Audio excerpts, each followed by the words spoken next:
When people hear Jesus walked on water, most imagine a literal miracle, a defiance of physics meant to prove divinity. But what if that's not the point at all? What if the real power of that moment wasn't about walking on liquid, but rising above something much deeper? In esoteric traditions, water represents emotion, the subconscious, and the ever-shifting nature of the human mind. Walking on it is not just a physical feat, it's a symbol of spiritual mastery. Jesus wasn't showing off. He was demonstrating what happens when the soul becomes still, focused, and aligned with higher will. This isn't just a religious tale, it's a coded teaching. It tells us that true power isn't found in control over nature, but over the self. And the stormy sea? It wasn't just the setting, it was the test. To walk on water is to not sink into fear, doubt, or emotional chaos. In the symbolic language of mystery schools, water mirrors the human psyche, deep, vast, and unpredictable. Most of us don't walk on it, we drown in it. We're tossed by waves of anxiety, anger, and distraction. Jesus walking calmly on the storm isn't just spectacle, it's instruction. It says, when you master stillness, the waters part. When your awareness rises above reaction, the sea of the subconscious can no longer pull you under. You don't suppress emotion, you transcend it. In spiritual teachings, water is both the obstacle and the path. It tests whether you follow impulse or intuition. That's why Peter, who also stepped out onto the water, sank the moment fear returned.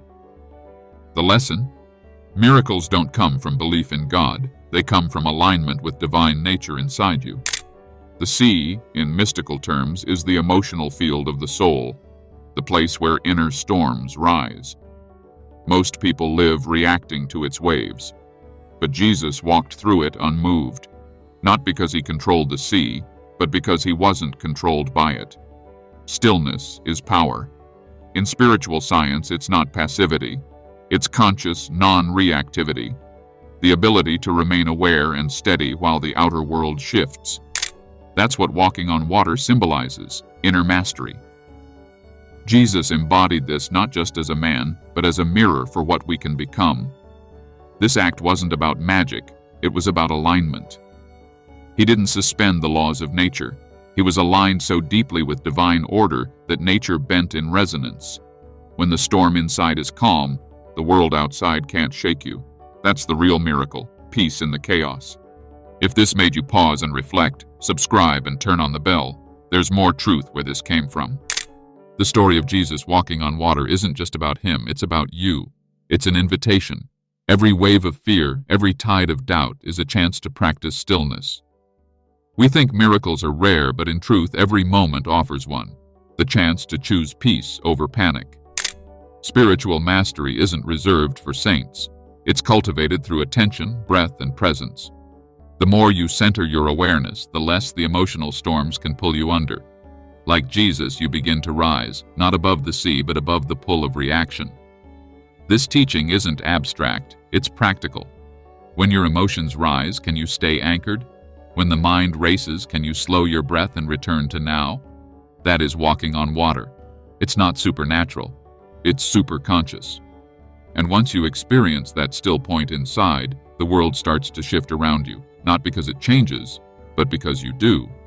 Every time you face chaos, an argument, bad news, inner panic, you stand at the edge of the water.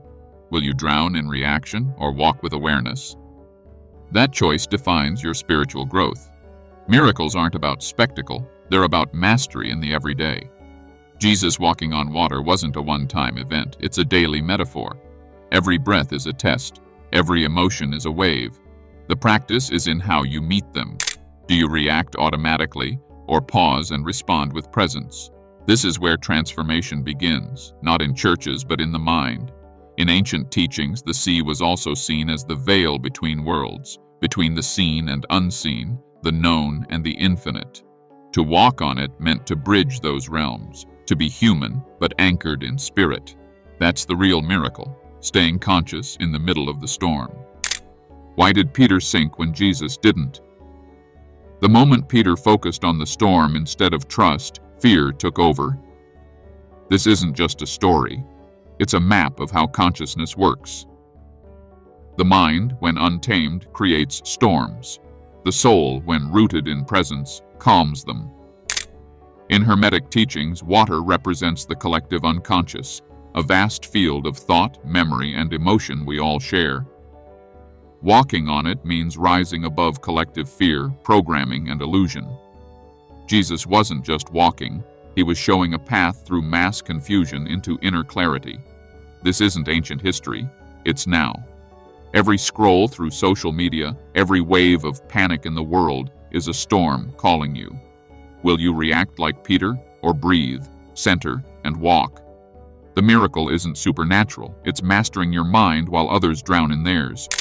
The miracle of walking on water was never about physics, it was about inner alignment. Jesus didn't bend reality, he aligned with a deeper one, and the storm obeyed because his mind wasn't divided. That's the forgotten secret. The world reflects the state of your consciousness. In ancient texts, water often meant chaos, untamed potential, primal emotion. To walk on it was to master it. Jesus didn't come to perform tricks. He came to remind us of what's possible when fear no longer runs the show. This is your initiation. The storm you face, the waters beneath you, they're your curriculum. Your challenge is not to escape them, but to stand calmly above them. The lesson is timeless. Fear divides, presence unites. And every step taken in awareness is a step toward the divine. So maybe Jesus walking on water wasn't just a miracle, it was a message. Not about defying gravity, but about transcending fear. Not about magic, but about mastery. And maybe the storm isn't outside you, it's the one inside, waiting to see if you'll sink or rise. Every spiritual teaching carries a hidden map, a path back to stillness. This story, when decoded, becomes more than belief. It becomes instruction.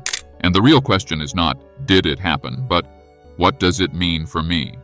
You're not meant to live drowning in emotional waves. You're meant to rise, step by step, into conscious presence. The water isn't the enemy, it's the invitation. So, if the storm comes tomorrow, will you run? Or will you remember that divinity isn't somewhere above? It walks within you, ready to take the first step? If fear is the storm and faith is the path, what have you been walking on lately?